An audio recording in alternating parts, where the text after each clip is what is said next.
हमने पढ़ा था कि हमारे पास dp बाई dv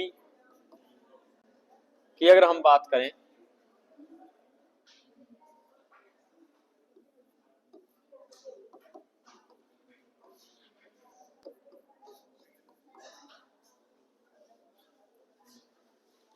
हमने पढ़ा था कि जो हमारे पास dp बाई dv हमारे पास होता है इन केस ऑफ एडियाबैटिक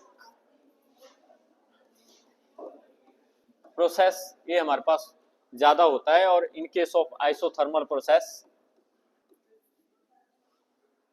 तो slope of PV curve in case of adiabatic process is more than the slope of the curve PV curve in the isothermal process.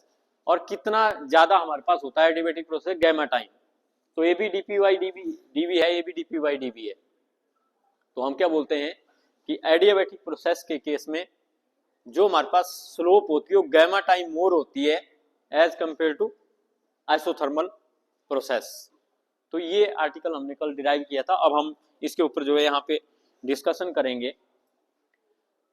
तो जैसे कि आपको पता है कि हमारे पास गैमा की वैल्यू जो होती है वो cp बटा cv होती है और हमने शुरू में बोला था कि cp is greater than cv।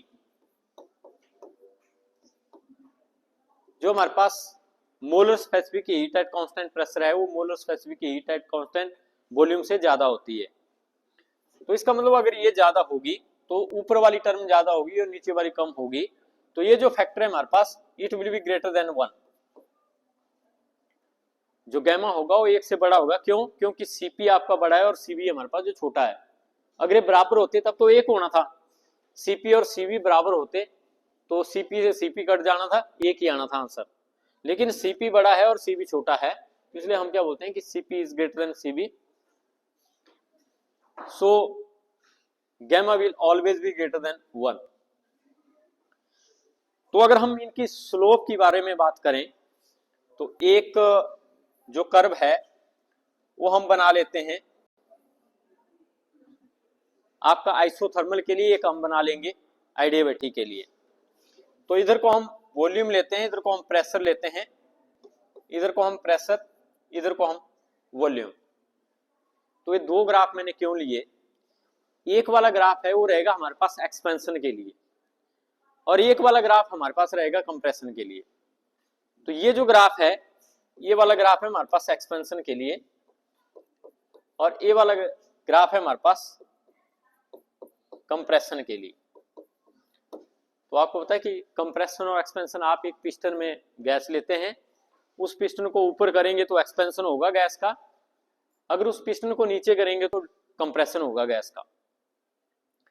तो एक्सपेंशन के केस में आपने देखा होगा कि वॉल्यूम इंक्रीज करता है और प्रेशर डिक्रीज करता है। तो इस तरह से जब पिस्टन आपका ऊपर को जाता है तो यहाँ पे जो हमारे पास प्रेशर है वो डिक्रीज करता है, P डिक्रीजेस, लेकिन जो वॉल्यूम है वो आपका इंक्रीज करता है। ये चीज हमने पहले भी स्टडी की हुई है काफी बार।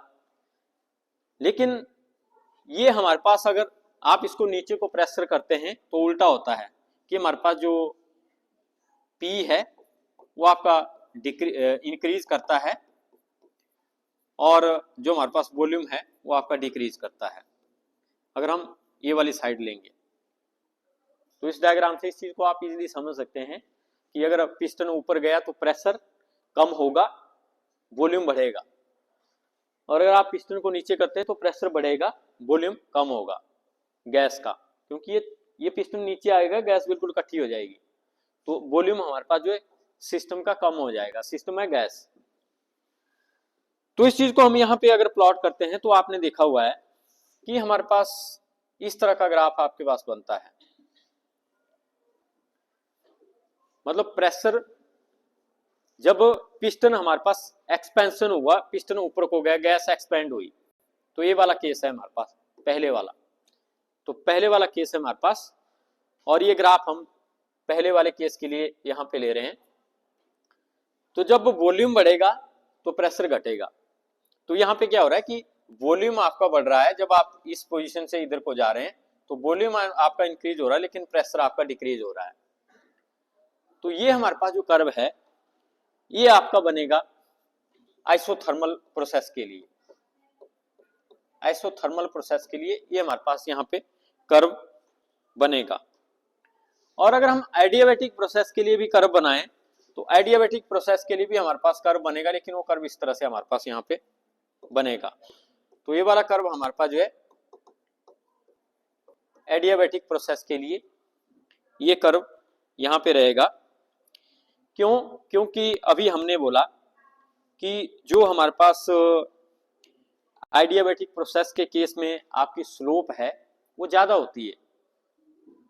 एडियाबैटिक प्रोसेस के केस में स्लोप ज्यादा होती है, तो इसकी स्लोप ज्यादा कब होगी? जब ये नीचे होगा। अगर ये आपने ऊपर किया होता तो इसकी स्लोप कम हो जानी। इससे ऊपर करेंगे अगर एडियाबैटिक को तो एक ये ऐसे हो जाएगा, ऐसे स्लोप क्या होती है बिल्कुल ऐसे। अगर ज्यादा ही ऐसे होगा तो उसकी ज्यादा स्लोप है। तो अगर इतना है तो ऐसे ऐसे करेंगे तो स्लोप घटती जाएगी ऊपर को, और जब सीधा हो जाएगा तो स्लोप होगी नहीं। तो अगर हम बोल रहे हैं कि एडियाबैटिक स्लोप ज्यादा है, एडियाबैटिक की मतलब वो ज्यादा इंक्लाइंड है, और अगर ये आपने आइसोथर्मल से ऊपर किया होता तो आइसोथर्मल की स्लोप ज्यादा होनी थी, एडियाबैटिक की कम होनी थी। ये चीज यहाँ पे समझने वाली है कि एडियाबैटिक को हम नीचे रखते हैं, क्यों? क्योंकि इसकी स्लोप ज्यादा है। नीचे रखने से ज्यादा टेढ़ा हो जाएगा। आप देख रहे हैं कि ये कर्व नीचे करने से ज्यादा स्लोप इसकी बनती है, यहाँ पे स्लोप कम है लेकिन यहाँ पे ज्यादा बनती है। तो इसलिए मैंने आइसोथर्मल के नीचे एडियाबैटिक कर्व को यहाँ पे रखा। तो ये होता है हमारे पास ड्यूरिंग एक्सपेंशन। ड्यूरिंग एक्सपेंशन हमारे पास जो एडियाबैटिक कर्व है वो नीचे आता है एज कंपेयर टू आइसोथर्मल। लेकिन अगर हम कंप्रेशन की बात करें तो कंप्रेशन के केस में क्या होता है कि वॉल्यूम आपका घटता है लेकिन प्रेशर बढ़ता है। तो हम यहां से इधर को आते हैं इस तरह से, यहां पे हम इधर से इधर को जाते हैं। जब एक्सपेंशन होता है तो volume will increase and pressure will decrease, लेकिन जब कंप्रेशन होता है तो volume will decrease and pressure will increase. तो ये हमारे पास जो है इस तरह से यहां पे हमारे पास होता है। और यहां पे भी अगर हम बात करें तो यहां पे भी हमारे पास जो है ये जो कर्व रहेगा नीचे वाला, ये हमारे पास आइसोथर्मल के लिए रहेगा, और ये हमारे पास जो है एडियाबैटिक के लिए यहां पे कर्व रहेगा। यहां पे उल्टा होगा, क्योंकि मैंने बोला है कि एडियाबैटिक के केस में स्लोप ज्यादा होती है। अब यहाँ पे किसकी स्लोप ज्यादा होगी? इस वाले की, क्योंकि ये ज्यादा ऊपर उठेगा। क्योंकि अब ये हम किस साइड को ले रहे हैं? इधर से इधर को, और ये ज्यादा इंक्लाइंड होगा जबकि ये हमारे पास जो कम इंक्लाइंड है, तो इसकी स्लोप कम होगी, इसकी स्लोप ज्यादा होगी। आप दो लाइनें देख सकते हैं कि एक ये है एक ये है, तो इसकी स्लोप ज्यादा है, इसकी स्लोप ज्यादा है, इसकी स्लोप कम है। तो वैसे ही एडियाबैटिक के केस में ये आपका ऐसे ज्यादा उठा हुआ है, तो ये हमारे पास इसकी स्लोप ज्यादा है एडियाबैटिक की, लेकिन इसकी स्लोप हमारे पास जो कम है। और वो हमने मैथमेटिकली इसको प्रूव किया हुआ है कि हमारे पास जो एडियाबैटिक की स्लोप होती है वो गैमा टाइम आइसोथर्मल की स्लोप से ज्यादा होती है। तो अगर कंप्रेशन हो रहा है तो हम लेफ्ट साइड से राइट की तरफ आते हैं। क्यों? क्योंकि वॉल्यूम डिक्रीज होता है और प्रेशर बढ़ता है। तो आप देख रहे हैं कि वॉल्यूम आपका डिक्रीज हो रहा है, लेकिन कंप्रेशन और एक्सपेंशन के केस में हमने ये स्टडी की है। हमारे पास दोनों के केस में हमें उल्टी देखने को मिलता है, उल्टा प्रोसेस, कि एडियाबैटिक इस केस में ज्यादा स्लोप होती है और एडियाबैटिक की इस केस में हमारे पास जो है ज्यादा स्लोप नीचे आके बनती है। इसकी ऊपर जाके स्लोप ज्यादा बनती है, इसकी नीचे आके स्लोप ज्यादा बनती है। ये चीज आप देख सकते हैं, क्योंकि यहाँ पे वॉल्यूम बढ़ रहा है, प्रेशर घट रहा है, तो किसकी स्लोप ज्यादा होगी? जो ज्यादा इंक्लाइंड होगा। तो ये हमारे पास ज्यादा इंक्लाइंड है और ये हमारे पास कम इंक्लाइंड है, तो इसलिए एडियाबैटिक को नीचे रखना पड़ेगा आपको, क्योंकि इसकी स्लोप ज्यादा होती है। लेकिन यहाँ पे इस वाले केस में जो हमारे पास कंप्रेशन है कंप्रेशन के केस में हमारे पास जो एडियाबैटिक कर्व है वो आपको ऊपर रखना पड़ेगा, क्योंकि आपने इसकी स्लोप ज्यादा रखनी है। तो इसलिए इसकी स्लोप तभी ज्यादा बनेगी अगर हम इसको आइसोथर्मल से ऊपर रखेंगे। आइसोथर्मल से ऊपर अगर होगा तभी स्लोप ज्यादा बनेगी, नहीं तो ऐसे नहीं बनेगी। अगर आप यहाँ पे उल्टा करेंगे, मान लो आप इसको यहाँ नीचे कर देते तो इसकी तो स्लोप घट जानी एडियाबैटिक की। तो एडियाबैटिक की स्लोप कम नहीं होती, उसकी ज्यादा होती है। इसका मतलब यह है कि वो एडियाबैटिक वाला कर्व जो है आइसोथर्मल के ऊपर ही आएगा, ये हमारे पास जो ऊपर ही यहाँ पे आएगा। और इसका एक और रीजन भी है कि in case of adiabatic expansion no heat is absorb. जब हमारे पास एडियाबैटिक एक्सपेंशन होता है तो कोई भी हीट आपकी वहां पे ऑब्जॉर्ब नहीं होती। आपको पता है एडियाबैटिक प्रोसेस में ना तो सिस्टम हीट गेन करता है, ना ही वो सिस्टम लूज करता है। तो बाहर से आपकी कोई हीट ना अंदर आएगी ना कुछ होगी, लेकिन एक्सपेंशन तो हो रहा है। तो जब एक्सपेंशन होगा तो गैस आपकी ठंडी हो जाएगी, और जब गैस आपकी ठंडी होगी तो जो प्रेशर है आपका वो ज्यादा जल्दी आपका ड्रॉप करेगा, वो प्रेशर आपका जो है ज्यादा जल्दी ड्रॉप करेगा। तो इसलिए यहाँ पे एक्सपेंशन के केस में जो स्लोप है वो हमारे पास ज्यादा होगी। क्यों ज्यादा होगी? क्योंकि P will increase rapidly. P एकदम से इंक्रीज करेगा प्रेशर, प्रेशर एकदम से इंक्रीज करेगा। क्यों? क्योंकि जो गैस है एक्सपेंशन में वो ठंडी हो जाती है। वो गैस हमारे पास जो है यहाँ पे ठंडी हो जाएगी। अगर वॉल्यूम एक्सपेंशन आपका हो रहा है तो उस केस में हमारे पास जो प्रेशर है वो आपका ज्यादा अब्रप्टली यहाँ पे इंक्रीज करेगा, क्योंकि आपको पता है कि जब टेम्परेचर हमारे पास कम होगा तो प्रेशर भी कम होगा, PV इक्वल टू RT। तो जब टेम्परेचर आपका कम होगा तो प्रेशर भी उतनी ही तेजी से हमारे पास जो कम होगा। और यहाँ पे टेम्परेचर चेंज होगा गैस का, क्योंकि गैस एक्सपेंड हो रही है, बाहर से हीट आ नहीं रही है। तो बाहर से हीट नहीं आएगी तो गैस ठंडी होगी, तो गैस का टेम्परेचर डिक्रीज होगा तो प्रेशर भी डिक्रीज होगा, और वो बड़ी जल्दी होगा। इसलिए हम क्या बोलते हैं कि यहाँ पे आपको अब्रप्ट चेंज इन प्रेशर देखने को मिलेगा, क्योंकि टेम्परेचर की वजह से भी प्रेशर आपका यहाँ पे कम होगा। तो इसलिए एडियाबैटिक के केस में जो हमारे पास आपका ग्राफ है या कर्व है वो आपका ज्यादा स्टिपर होता है, उसकी स्लोप हमारे पास जो ज्यादा होती है। लेकिन अगर हम बात करें एडियाबैटिक कंप्रेशन की, तो बोलता कि एडियाबैटिक कंप्रेशन के केस में हमारे पास बाहर से हमारे पास जो हमारे पास आइसोथर्मल है, हमारे पास आइसोथर्मल के केस में बाहर से हम कोई हीट नहीं, ऐसा नहीं सोचते कि बाहर से हीट आएगी नहीं आएगी। बाहर से हीट अलाउ होती है आइसोथर्मल प्रोसेस में, सिस्टम के अंदर बाहर से हीट अलाउ होती है। तो जब हीट अलाउ होगी तो इस केस में हमारे पास जो प्रेशर है वो आपका इतने अब्रप्टली नहीं बढ़ेगा, जो प्रेशर है वो इतना अब्रप्टली नहीं बढ़ेगा, क्योंकि टेम्परेचर को हम मेंटेन रखते हैं। जब हम टेम्परेचर को कांस्टेंट रखेंगे तो प्रेशर भी उस हिसाब से आपका कांस्टेंट रहेगा। तो इसलिए बाहर से आपका हीट अलाउ होती है, तो हीट अलाउ होती है तो टेम्परेचर को हम कांस्टेंट रखते हैं तो प्रेशर पे भी उतना फर्क नहीं पड़ेगा। तो इसलिए हमारे पास जो आपका आइसोथर्मल कर्व है वो आपका लेस स्टिपर या उसकी स्लोप हमारे पास जो है यहाँ पे कम होगी। तो इस तरह से भी हम इसको सोच सकते हैं।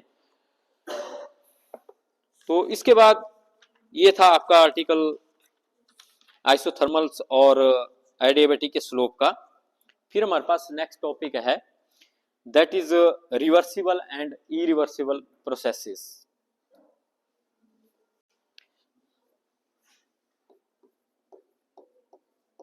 रिवर्सिबल एंड इरिवर्सिबल प्रोसेसेस, ये हमने थोड़ा सा पहले भी डिस्कस किया था, लेकिन यहाँ पे अगेन हमारे पास ये टॉपिक है। तो बोलता कि रिवर्सिबल प्रोसेस हमारे पास वो प्रोसेस होता है that can be retrace to initial state by reversing the controlling factors. तो हम क्या बोल सकते हैं कि ये process which can be retraced to initial state by reversing the controlling factors.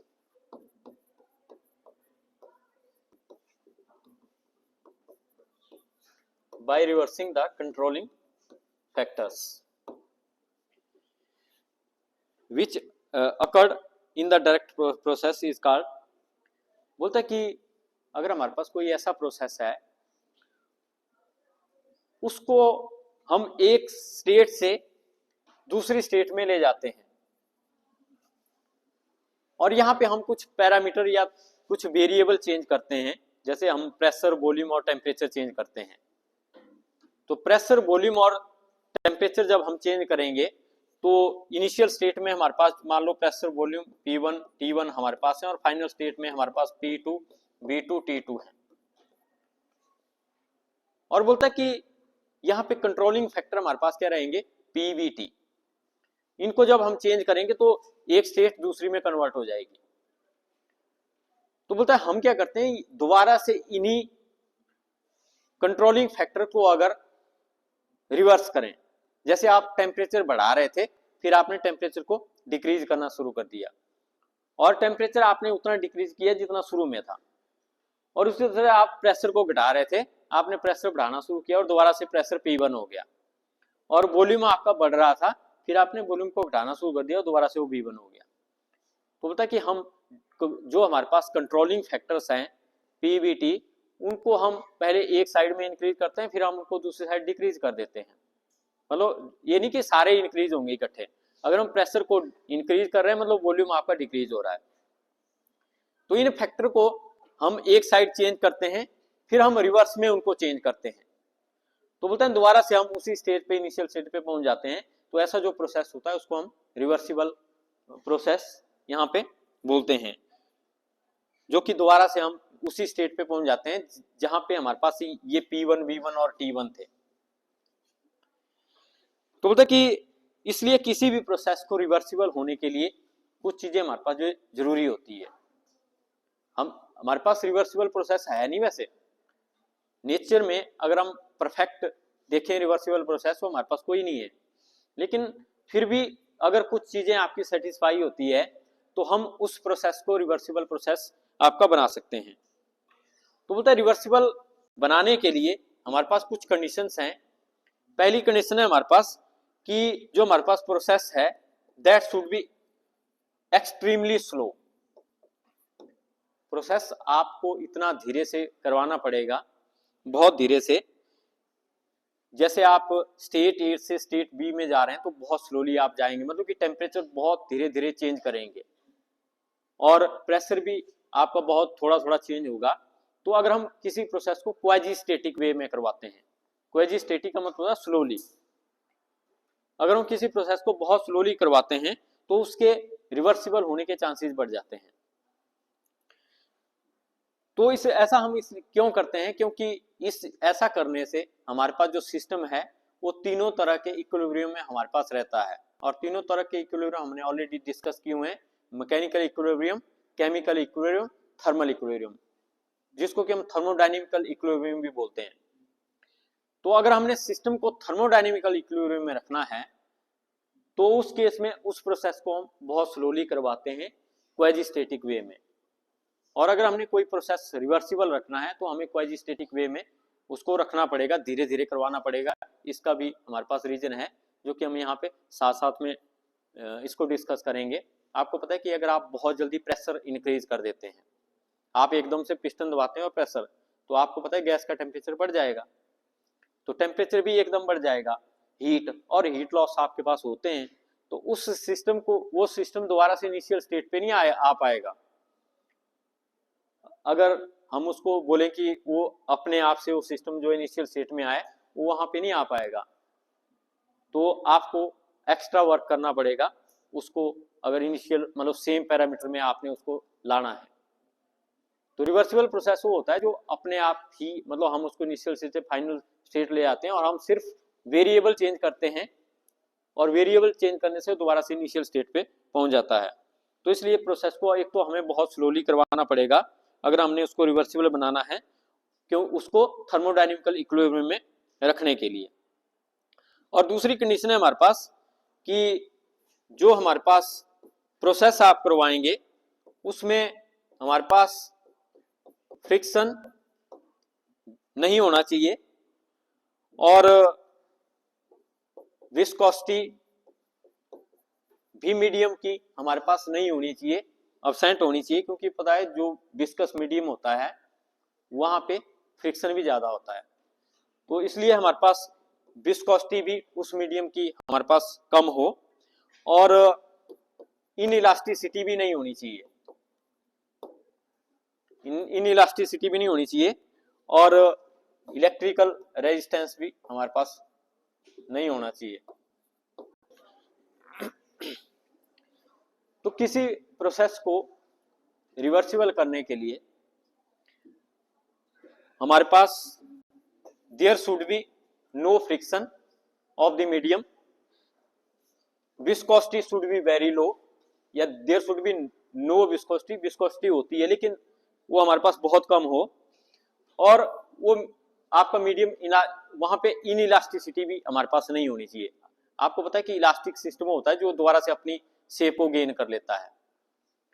तो रिवर्सिबल को भी आप उसी तरह से सोच सकते हैं कि मास आगे गया दोबारा से आपका वापस आ गया, तो इनइलास्टिसिटी भी नहीं होनी चाहिए कि आपने स्प्रिंग को आगे गए वो वहीं पे रह गया आपके पास, तो इनइलास्टिसिटी में आपका एनर्जी लॉस होता है। और हमारे पास इलेक्ट्रिकल रेजिस्टेंस है वो भी नहीं होना चाहिए हमारे पास, क्योंकि रेजिस्टेंस भी क्या करता है, एनर्जी लॉस करता है। तो इसलिए रिवर्सिबल प्रोसेस आपने करवाना है अगर, तो हमारे पास ये चीजें नहीं होनी चाहिए, कोई भी नहीं जो यहाँ पे लिखी हुई है।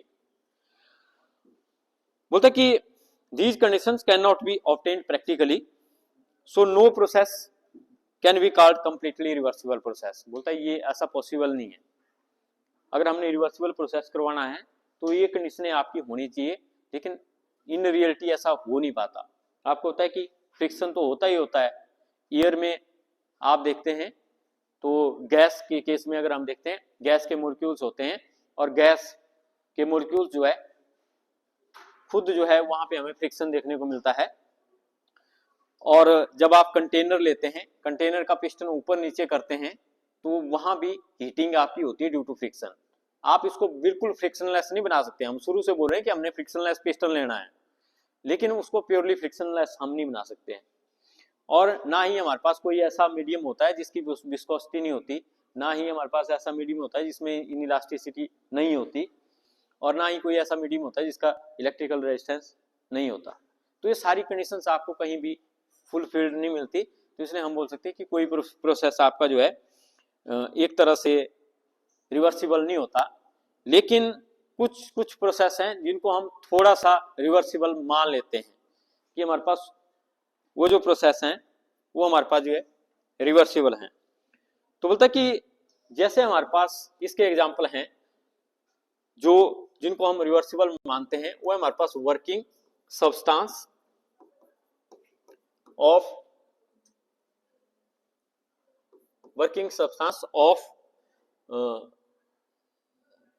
ए कार्नोट इंजन। तो कार्नोट हीट इंजन हम जो लेते हैं एक आइडियल हीट इंजन होता है, आगे हम इसको डिटेल में पढ़ेंगे। और इसमें जो वर्किंग सब्सटेंस होता है मतलब उसमें जो गैस होती है उस गैस को हम यहाँ पे लेते हैं और एक आइडियल गैस लेते हैं। और आपको पता है कि आइडियल गैस इन रियलिटी में एग्जिस्ट नहीं करती है, उसको हम आइडियल गैस बोलते हैं। तो अगर हम वहाँ पे उस वर्किंग सब्सटेंस को आइडियल सब्सटेंस वहाँ पे ले रहे हैं तो उस केस में वो सब्सटेंस आपका चेंज नहीं होता है, तो उसको उस केस में हम जो है यहाँ पे इसको रिवर्सिबल मान सकते हैं कि वो हमारे पास रिवर्सिबल है जिसको हम आइडियल वहां पे मान रहे हैं। तो working substance in case of Carnot heat engine is या can be called as reversible, उसको हम रिवर्सिबल बोल सकते हैं। ये एक आइडियल सिचुएशन है, उसको हम रिवर्सिबल कंसीडर कर सकते हैं। और दूसरा है हमारे पास कि अगर हम किसी आइडियल गैस को एक्सपैंड करें और बहुत स्लोली करें, हमारे पास कोई आइडियल गैस है, उसको हम बहुत स्लोली एक्सपेंड करें और उसको बहुत स्लोली हमारे पास वो आपकी कंप्रेस करते हैं, तो उस केस में उसको भी हम कुछ हद तक आपका रिवर्सिबल ले सकते हैं। या हमारे पास जो आइसोथर्मल और एडियाबैटिक चेंजेस हैं, जिनमें कि no friction, no loss of heat हमारे पास होता है, तो ऐसे हमारे पास जो आइडियल गैस के केस में जो हमारे पास कंप्रेशन होता है और जो एक्सपेंशन होता है, वो हम उनके केस में अगर हमारे पास नो फ्रिक्शन या नो हीट लॉस हमारे पास होता है, तो ऐसे प्रोसेस को भी हम कई बार जो है रिवर्सिबल मान लेते हैं, लेकिन एक्चुअल में होते नहीं है। एक्चुअल में कोई भी प्रोसेस आपका रिवर्सिबल होता नहीं है, लेकिन कुछ हद तक हम इनको जो है रिवर्सिबल मान लेते हैं। और जब हम आगे कार्नोट हीट इंजन के बारे में पढ़ेंगे तो हम सारा कुछ रिवर्सिबल कंसीडर करते हैं, रिवर्सिबल से कैलकुलेशन करते हैं, रिवर्सिबल प्रोसेस के बारे में पढ़ते हैं, लेकिन वो आइडियल वे में ही एग्जिस्ट करता है, एक्चुअल वे में हमारे पास वो एग्जिस्ट नहीं करता है। और रिवर्सिबल प्रोसेस के बाद हमारे पास आता है इरिवर्सिबल प्रोसेस।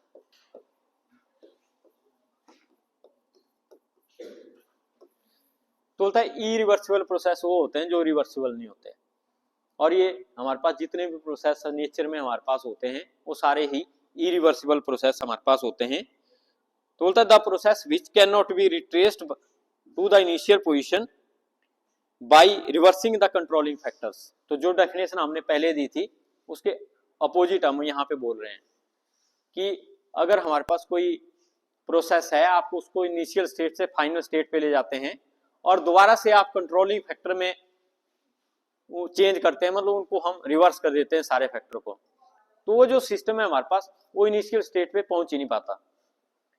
तो ऐसे प्रोसेस को हम जो है इरिवर्सिबल प्रोसेस बोलते हैं, जो कि इनिशियल स्टेट से चल के भी इनिशियल स्टेट पे नहीं पहुंच पाता। चाहे हम प्रेशर, वॉल्यूम, टेम्परेचर चेंज करें तो वो इनिशियल स्टेट में हमारे पास दोबारा नहीं पहुंचता। तो ऐसे प्रोसेस को हम जो है इरिवर्सिबल प्रोसेस बोलते हैं कि every process in this nature are irreversible process. तो सारे के सारे प्रोसेस हमारे पास जो है इरिवर्सिबल प्रोसेस है, और इनके एग्जांपल हमारे पास है जैसे वर्क डन अगेंस्ट फ्रिक्शन। तो वर्क डन अगेंस्ट फ्रिक्शन जब हम करते हैं तो आपको बताइए आप सिस्टम के ऊपर काम करते हैं और फ्रिक्शन भी वहां पे होता है, तो वहां पे आपके फ्रिक्शन की वजह से हीट होती है, हीट से आपके लॉसेस भी होते हैं। तो ये हमारे पास वहां पे एनर्जी एक तरह से लूज हमारे पास हो जाती है। तो अगर हम चाहें दोबारा तो इनिशियल स्टेट पे दोबारा सिस्टम आपका नहीं पहुंच सकता वहां पे। और दूसरा हमारे पास है रस्टिंग ऑफ आयरन। तो जैसे आयरन को हमारे पास जो रस्टिंग लगती है तो वो भी एक रिवर्सिबल प्रोसेस नहीं है, इरिवर्सिबल प्रोसेस है कि उसको आपकी आयरन को रस्टिंग हुई और फिर रस्टिंग से आयरन बिल्कुल ठीक हो गया अपने आप। अगर आप फैक्टर भी चेंज करेंगे, मान लो पहले आपका रेनी सीजन चला हुआ था, रेनी सीजन में उसकी रस्टिंग होगी, क्योंकि आपको पता है रस्टिंग को होने के लिए वाटर वेपर्स और हमारे पास एयर, उसकी वजह से रस्टिंग हमारे पास होती है। तो जैसे ही सीजन आपका गर्मी आ गई तो गर्मी में ऐसा नहीं कि वो दोबारा ठीक हो जाएगा रस्टिंग, तो एक इरिवर्सिबल प्रोसेस है रस्टिंग ऑफ आयरन। और नेक्स्ट है हमारे पास डिफ्यूजन ऑफ गैसेस।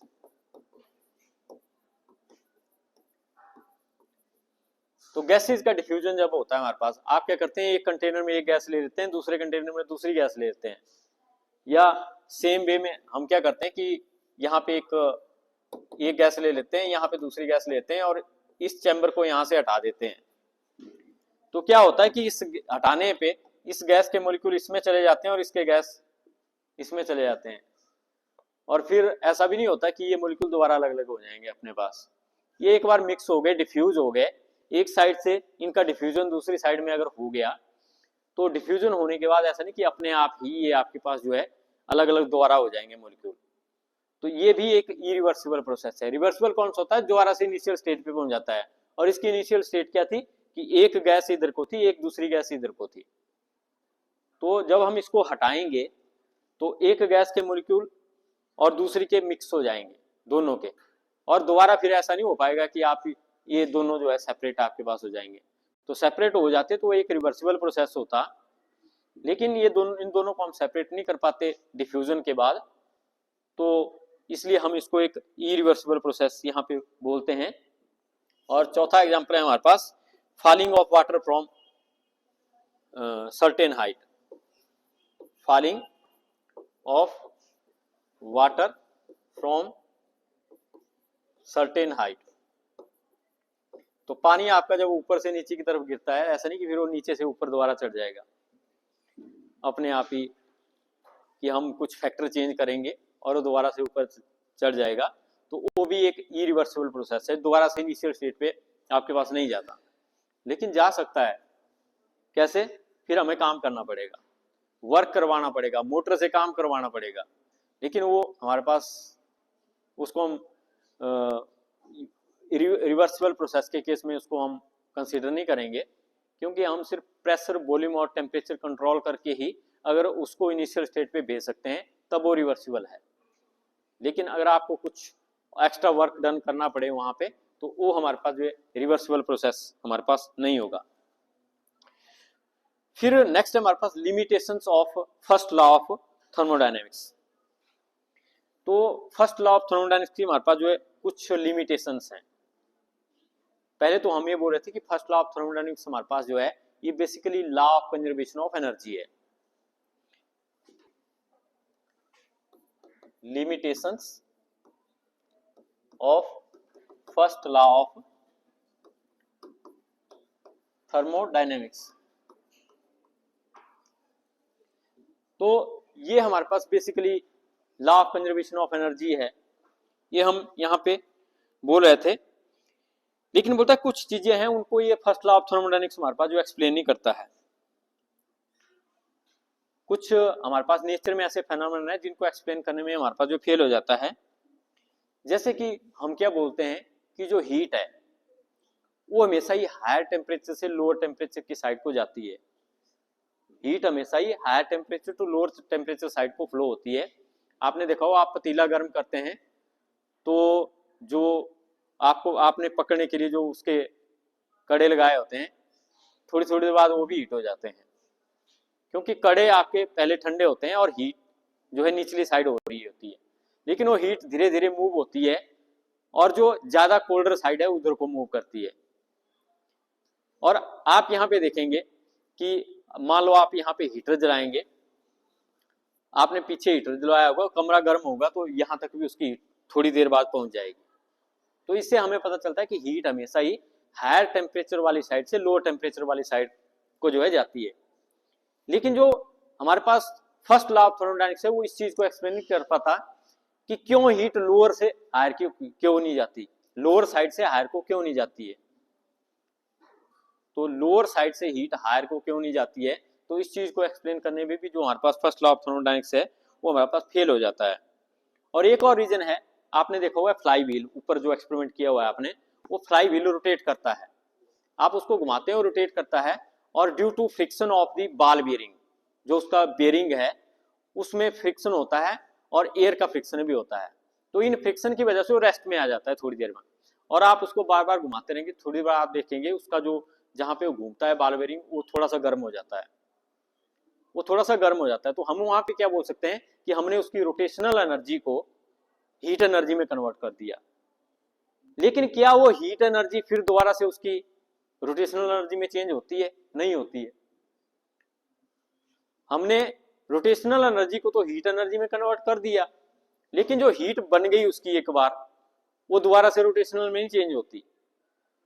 तो इस चीज को एक्सप्लेन करने में, लेकिन जो law of conservation of energy है वो तो ये बोलता है कि हम एक फॉर्म को दूसरी में कन्वर्ट कर सकते हैं। अब जो हीट है आप उसको हीट दो, क्या वो घूमेगा? नहीं घूमेगा वो, तो इसलिए हम हीट को फिर रोटेशनल में नहीं बदल सकते। तो इस चीज को भी एक्सप्लेन करने में फेल हो जाता है। और उसी तरह से हमारे पास जैसे किसी कोल्डर बॉडी से हमने काम करवाना है और हमारे पास जो बॉडी है जिसको आपने ऑपरेट करवाना है वो आपके हायर टेम्परेचर पे है, तो वो भी हमारे पास नहीं होता। इसका एग्जांपल आपने देखा होगा कि शिप है, आपको पता है कि जो सी है हमारे पास, that is a larger reservoir of energy. समुद्र में बहुत एनर्जी है ऐसा बोलते हैं, लेकिन जो समुद्र में जहाज आपका जा रहा है, क्या वो समुद्र की एनर्जी से चल पड़ेगा? वो नहीं चल पड़ेगा उससे, क्योंकि it is not possible to take heat from the lower side to higher side temperature. तो इस चीज को एक्सप्लेन करने में भी जो हमारे पास आपका फर्स्ट लॉ ऑफ थर्मोडायनेमिक्स है वो हमारे पास फेल होता है। तो इन चीजों को फिर एक्सप्लेन करते हैं हम by using second law of thermodynamics. तो इसको हम कंटिन्यू रखेंगे।